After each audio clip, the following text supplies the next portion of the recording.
Welcome to the Football Guys Dynasty Show. It's me, your favorite professional nerd. Joining me as always is my wonderful co-host and Dynasty captain, Jeff Bell. We're going to do something a little different than our usual prospect video. We're going to talk about the top 12. Eventually when we do these, we're going to have staff mocks and we're going to have a consensus of me and Jeff, so it's not just all mine.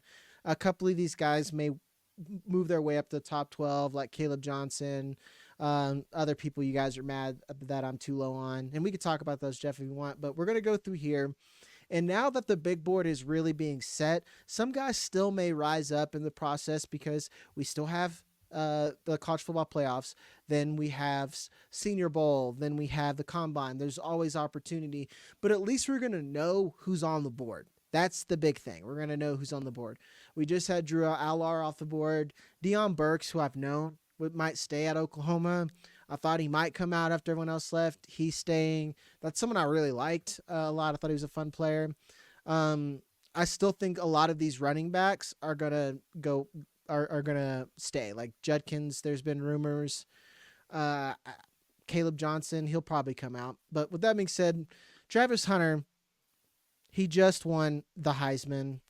I think anyone who doesn't play fantasy knew he would win the Heisman, I feel like, or doesn't just box score watch, because everyone was just like, well, Boise State was only Boise State because of Ashton Jeanty. So was Colorado. And you know what's crazy?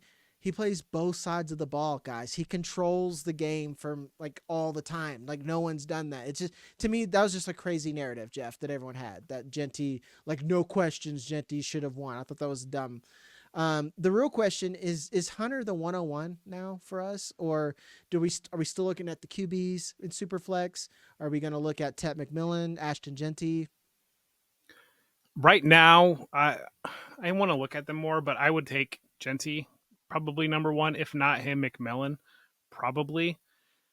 I need to watch Travis Hunter a little bit more, I guess, probably before I'm there, because we were talking a little bit pre-show, and the belief on Travis Hunter right now comes down to so much of, well, is he going to be a full-time wide receiver or a full-time cornerback?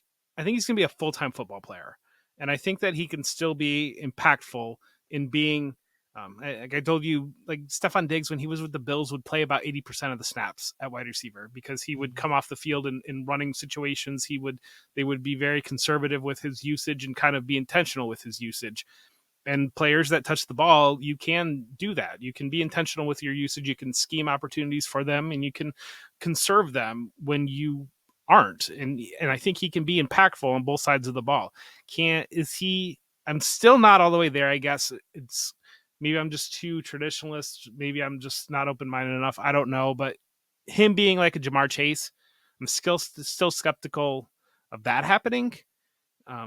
Maybe I don't have any real reason to be skeptical of that, but I think he can be impactful on both sides of the ball.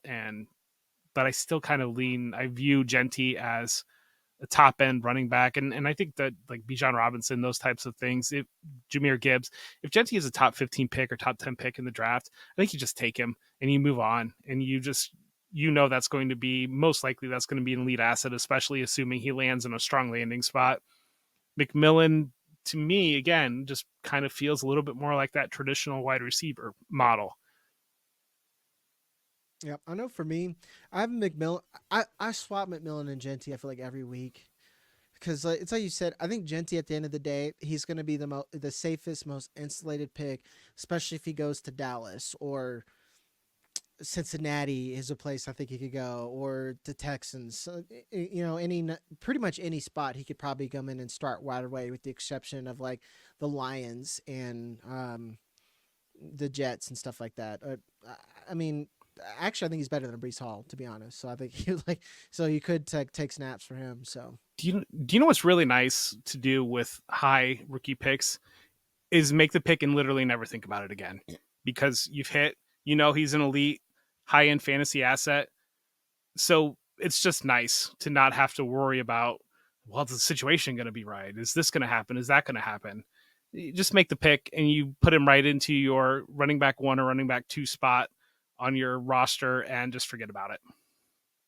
yeah, and we'll go ahead and We'll move to Jeanty right now. Actually, we'll pay some bills first. Like this video, subscribe. If you guys have any trades or any Dynasty questions, go ahead and pop those in the comments. If you are on the audio side, leave us 5 stars, leave us a review, and go over to footballguys.com/plans. We're working on some new stuff, and we have our rookie guide info. Now that my salary has been paid, Ashton Jeanty, I especially think before, if you're doing the sicko stuff like I like to do, where you're drafting rookies before the NFL does, Ashton Jeanty's got to be your 101 just because he's the safest. Like, I'm really worried that Tet or Travis Hunter are going to go to the Browns, or like we talked about this pre-show with the Patriots. I'm still worried about. They got Drake May right. That things can still go wrong for a team. We've seen this time and time again. Justin Herbert might only just now be getting it right because the franchise was finally smart enough to bring in competent coaching, so that's the thing we got to worry about, but as far as snaps with Travis Hunter and I mean, are we worried about Jaden Reed? I mean, we are, but we're not. Like, Jaden Reed, I think, is a good player, and Travis Hunter's a better player than what Jaden Reed is, and he could get 60 or 7% of the snaps, and I think he's going to be fine. As far as film, I know this isn't an apples-to-apples comparison. He just reminds me of Brian Thomas Jr., where except he's more of a Z and less of a traditional X like Brian Thomas is. He's just a freak athlete, and no matter what, he's going to wiggle and get open, and you probably should be looking to get him the ball. That's just like we've talked about these freak athletes. He is just an elite athlete, not like a Kadarius Toney. If I get the ball, maybe he's just an elite athlete, and that's why you should want him. Now with Jeanty here, is there where would be a bad landing spot for Jeanty at this point now, where you think he would fail? Like, because like we talked about last show that people don't want to think about the bad things at all. What's something bad that could happen to Jeanty that would kill his value? If he's good enough, there's not a bad landing spot. I'll say it that way. I think if he's good enough, he can still make it work. I mean, the Giants would scare me without a quarterback, but again, I don't imagine them going and making that pick. I think maybe like the Raiders, another one without a quarterback, but again, they're turned Brock Bowers into the tight end one in Dynasty. So that's an example of Brock Bowers is good enough. He figures out a way to make it happen.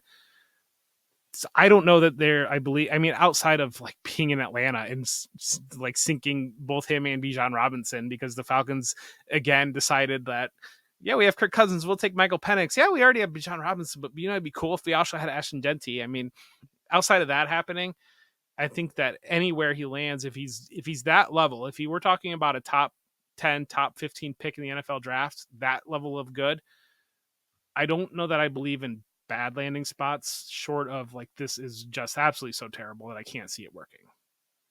Yeah. Like, to me, it'd be the Ravens. If he went to the Ravens, I guess it'd be more about Derrick Henry. Like, you got a year maybe of running out with Derrick Henry, but if he goes to the Ravens, that's them saying, we know Derrick Henry's probably not going to be here in 2 years, and he's going to be this lightning bolt next to Lamar Jackson. Like, I'm buying all of that. And like, I think the Chargers would be an awesome landing spot. Put him with the Chargers and kind of go in there and allow him to be the top end guy there. I mean, like Miami with like with Mike McDaniel not exactly figuring things out right now, and splitting with Devin Achane and McDaniel getting cute on that might scare me a little bit. Yeah. Our last one that I'm considering like the elite tier is Tetairoa McMillan. We've already kind of talked about him. This is all, I'll say a soft tier, because Ashton Jeanty, like if he goes to the Cowboys or someone like that, like first round, he's going to be in a tier of his own. But let's say Tetairoa McMillan goes to the Panthers or the Patriots. Would that put him in conversation as a 101, or you just think they're too shaky to even worry about, to not worry about, I guess, just because we don't know what Bryce Young is yet. Does he look better? Yeah, but he kind of looked bad one game, and he still is young, and he can be prone to those things. And again, Drake May, we don't know what the Patriots are post Belichick 100% yet. I really want to start to see some draft talk come out. I want to see some smoke basically about where these guys are really talked about, because outside of the fantasy circle that thinks that Ashton Jeanty is going to be a top 5 pick, I don't know where he's really valued by the NFL. And if we're talking about, I mean, Breece Hall was not a first round pick in the NFL draft. And so that gives me some pause, because if I know that Tetairoa McMillan is going to be a top 5 pick and Ashton Jeanty might be landing on a bad team at the top of round 2, then that's the type of thing where I would feel like, okay, I'm going to go here with Tetairoa McMillan and I'm going to make that pick. But if they're in similar range, if they're valued similarly outside of knowing what team they're landing on, that's when I probably would lean more towards Jeanty. A dark horse Jeanty spot is the Browns, I think. I think Browns. Dark horse Jeanty spot is literally everywhere in the league because everybody could use another wide receiver. But yes, I hear you. I mean, I get it. I'm just saying that it's just like the Browns are dumb enough to do that. Like, Jeanty's a good player, but like the Browns have a lot of problems that they need to address before taking a running back. But they were like, well, it worked with us when we had Chubb. Let's just go back to what we know. They'll go get Jeanty. They'll still try to make it work with Deshaun Watson and Jameis Winston. I mean, I really think we're not ready. We're not ready to think about that. I kind of want like Washington. I feel like would be a fun spot because then you would have like big braining it with Brian Robinson there, but also you would be like, dude, it's Ashton Jeanty and he's playing with Jaden Daniels. Like, this could be really, really fun. And so I think that's interesting under the radar. I just go back to the Cowboys are an obvious one. The Chargers seem so much fun though. All right. We're going to do this or that before we move to the quarterback. Chiefs are fun too. Chiefs. See that? I mean, they're the team that should do that. Yes. Like, that is a luxury where they could go out there and they're looking at Saquon and like, hey, I want one of them. Yes. So, like, they should do that. Don't go get Clyde Edwards-Helaire because second-year player Pat Mahomes saw the championship game. It's crazy that they made that draft decision off Twitter vibes. Essentially. Yeah. They did. All right. I think now that I'm looking at this, I think early first are too high right now. Maybe I'm wrong. Would you rather an early first is going higher than AJ Brown? Would you rather have AJ Brown or Ashton Jeanty? Right now I would probably rather have AJ Brown, but again, you tell me, Jag, is Jeanty going to be a top 10 pick or is Jeanty, we're talking about a fringe first rounder? Because I think it's a fringe first rounder. Yeah. So I'm probably going to take AJ Brown over a fringe first round running back that I'm hoping lands in the right spot, but also brings in, you talk about fringe first round, that brings in landing in a straight committee. And for all Jahmyr Gibbs still kind of being okay and still kind of being a running back one, he's not the running back one with David Montgomery there. It's like Bijan Robinson. Everyone had him mocked to Atlanta. A lot of people had him mocked to Atlanta or some of these other places. Atlanta was in that draft position because Desmond Ridder was so bad. That roster wasn't as bad as it was to be top 10. Almost everyone in this draft class or in this next draft deserves to be top 10. So none of them deserve to take a running back. That's just that's how draft works there. That's why I'm looking at the Cowboys. To be honest, the Cowboys, if Landon Jackson is there, like, I think, to be honest, they should take someone like that and wait for a Hampton or some of these other guys because they have needs on defense. To be honest, they need a cornerback.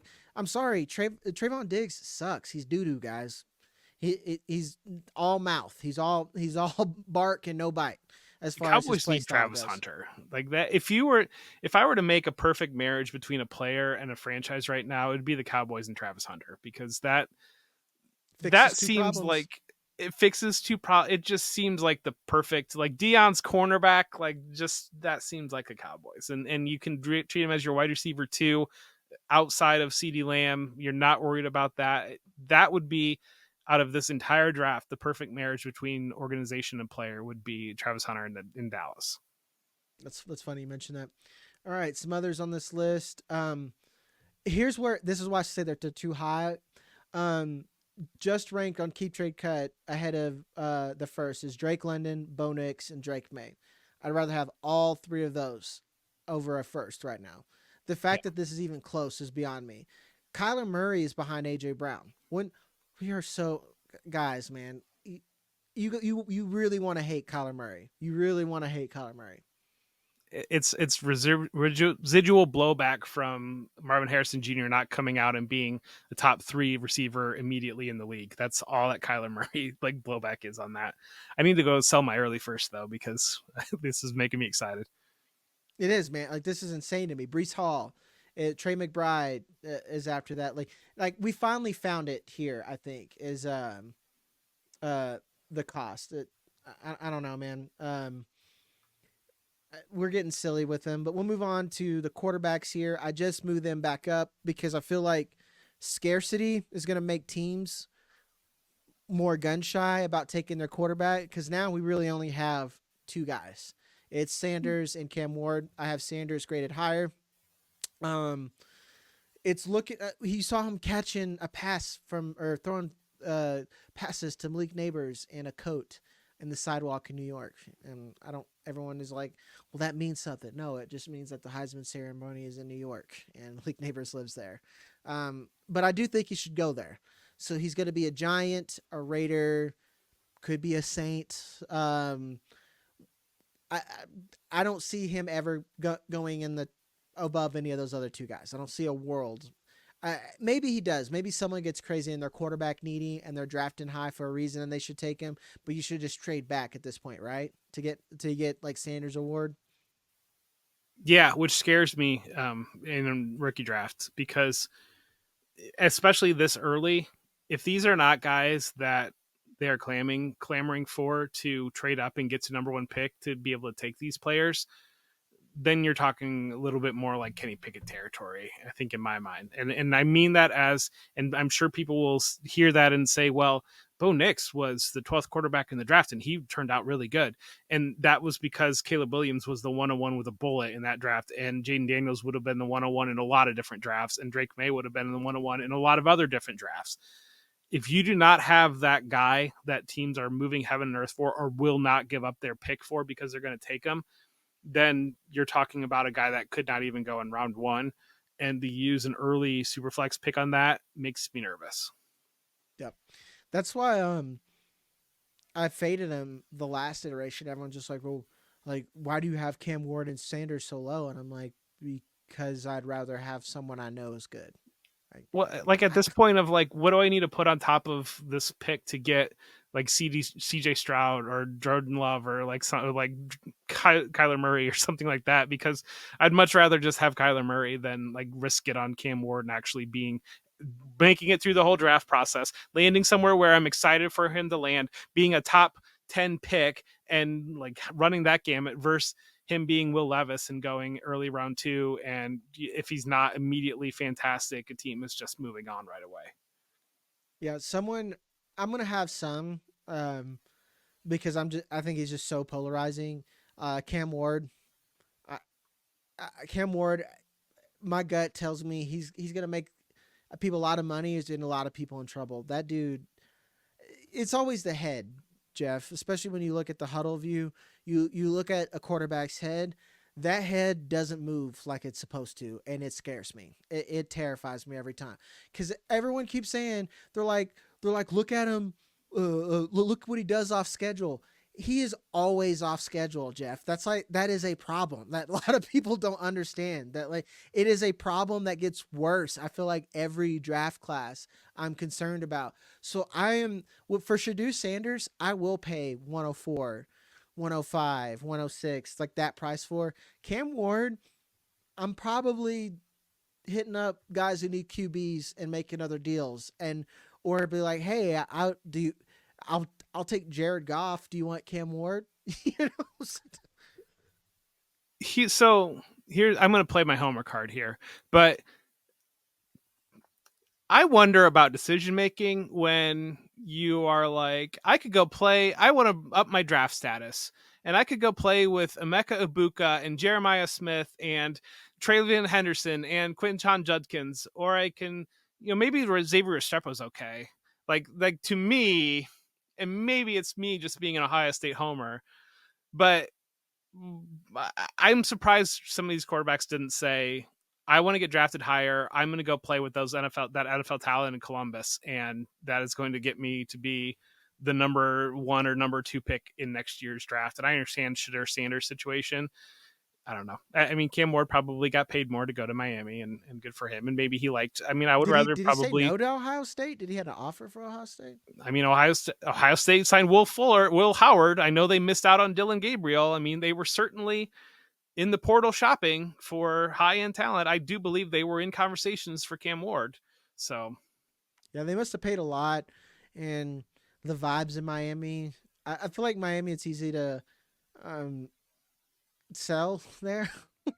It's like really easy to sell Miami well, with NIL now. I'm not talking about getting a wide receiver though. I'm talking about the face of my franchise and basically my CEO of my locker room. So That I mean, you're not wrong, man. You're not wrong.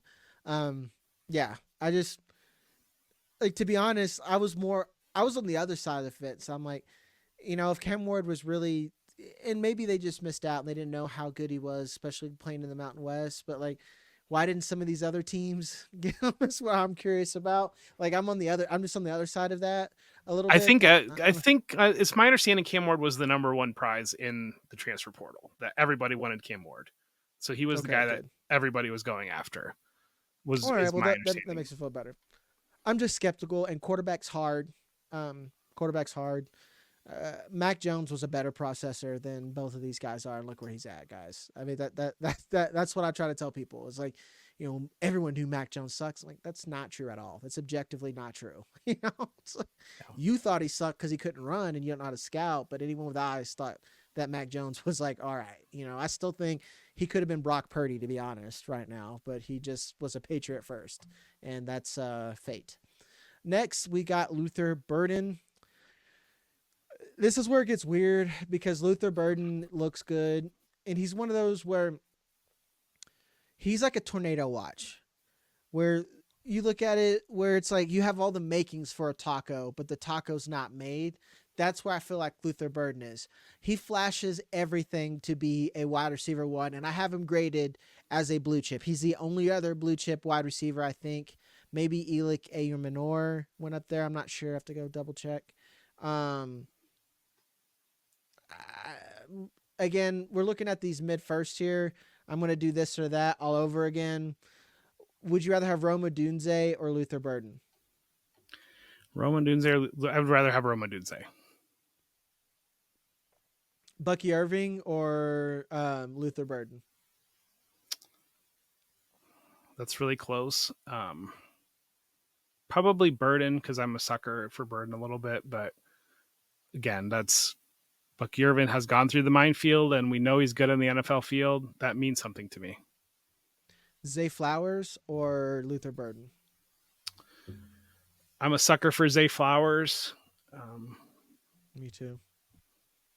I They're probably kind of would the take same Zay to me. Flowers.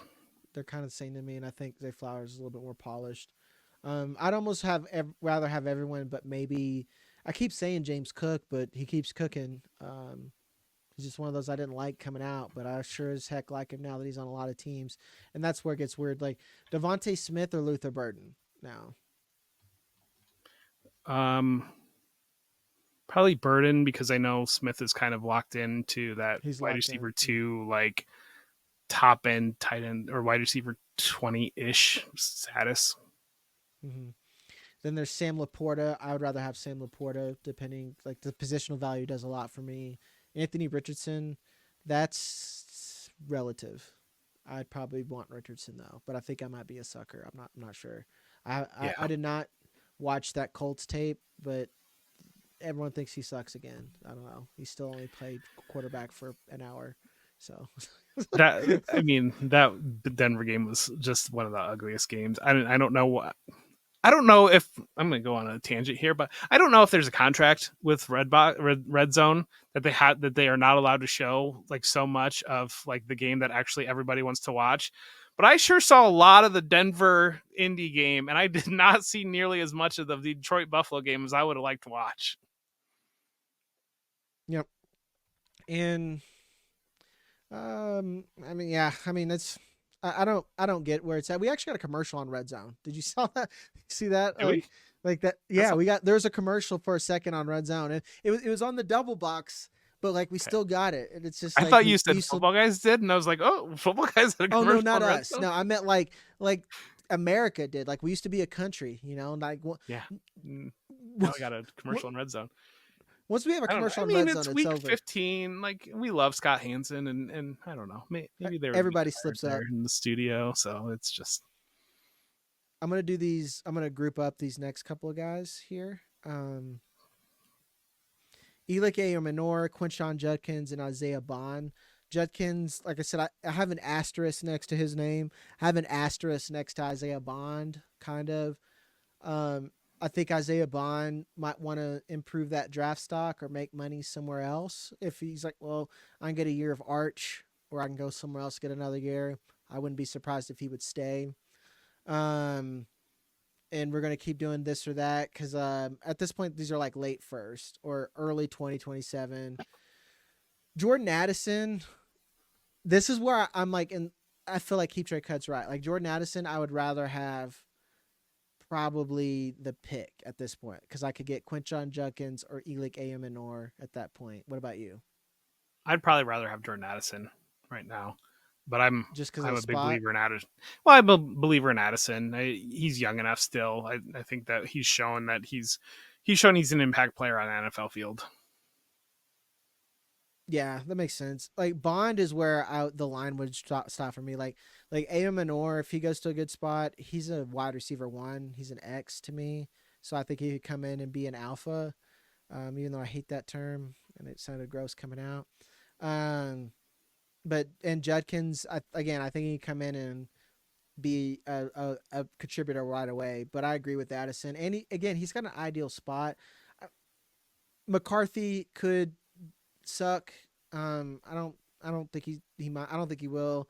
I think Darnold should stay another year so McCarthy can have a full year to sit healthy because like he hasn't practiced either. That's another thing. It's like, well, he sat all year. It's like he sat in the meeting room. He hasn't like played on the field and competed against an NFL defense. Like he basically did nothing for an entire season and he has a whole other rookie year all over again. So I wouldn't be surprised if Darnold would stay. So that's my piece anyway.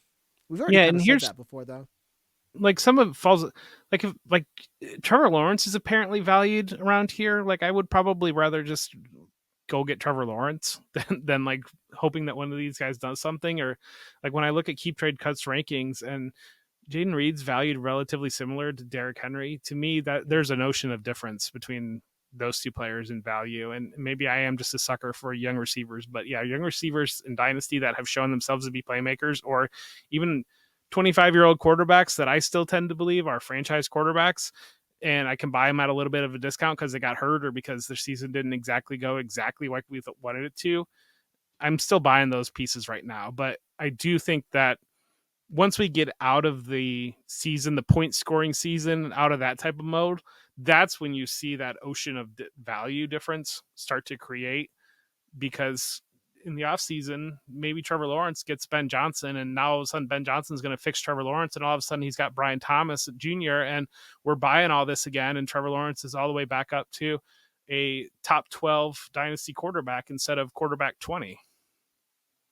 Yeah. Would you rather have Trevor Lawrence or Cam Ward on the Raiders? Trevor Lawrence. Yeah. I think I'm going to be QB shopping like this offseason. But looking at these values right now, I'm going to go buy some quarterbacks if this is what this is being told that this is what the value is. Because like even if I don't need it, like let's say I have a late first and I need a wide receiver, I'm going to go get a quarterback and then next season go trade that quarterback for the wide receiver that I need. I'm not going to try to you've heard me talk nothing. I'll go ahead. I'll move to this next tier, guys. We got Ja'Cory Brooks, Harold Fannin Jr., Xavier Restrepo, Treveyon Henderson. This tier is called Jagger's favorite special little helpers right here. I love all these players here. I would take Trevor Lawrence all of them in a heartbeat. Yeah. It's not even a question. It's not even a question for me. Yeah. So that's, and this is why in Dynasty, this is a lesson. you take the value, guys. You're going to take the value, and then you're going to trade for need, because you're going to trade for someone that you believe in. You're not going to draft in someone. You're going to draft someone you're going to believe in, but you're hoping for them. Whereas you already have information on these guys like Tua, like Trevor, like Tua I would take. Another one, maybe I'm stupid.